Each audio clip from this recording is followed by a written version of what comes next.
So hi guys, here's my chika for today. I know wala mo labot but so nagsakay na akong train, so gina-check sa checker ang mga ticket. So I have a ticket already and na-check na sa checker. But then siguro wala na convince sa uncle. So nangita siya passport na ko.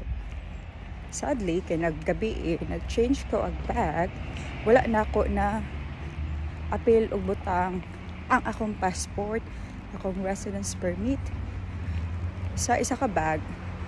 So, nalimtan na ko.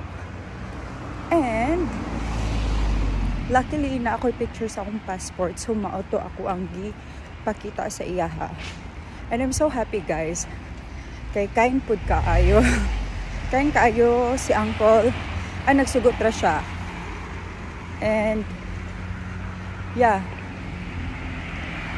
But before that, pagmata na ko, nagpray gid ko nga, Lord,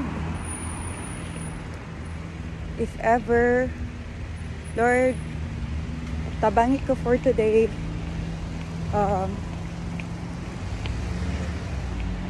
Help me today kung sa mga challenges na ako ma-encounter today. Make it smooth. So, yeah, I'm so thankful na gitabangan ko ni God. I know gitabangan ko niya. Kaya I know they're very strict here, guys. Before, gipanaog ko sa una pod. Before, gipanaog. Yes, gipanaog ko train sa una. Nagilaka ko. Kaya wala siya na-convince si Lola, si auntie sa ako ang passport. Sorry, sa akong ticket. Gusto niya og passport. That time wala ako ginadala po ng passport kay picture. So karon nakaduhaan na pod. But I am so happy nga my husband nag-send siya sa ako og mga documents. Isend niya sa ako. So yeah. And of course guys, please don't forget your passport and your work permit, resident card, in case of permit to ginato dalhon. So lesson here, dalis na ba kanilong?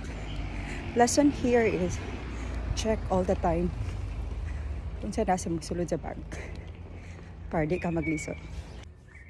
So mora to guys. So hanga kaayo kay mo adto na ko sa akong work. Whew. So lesson learned, please don't forget your passport. Bring it. Bisag asan ni medalon. Labi na kung wala ka nagpuyo sa imong country. Okay, that's all for today. Bye.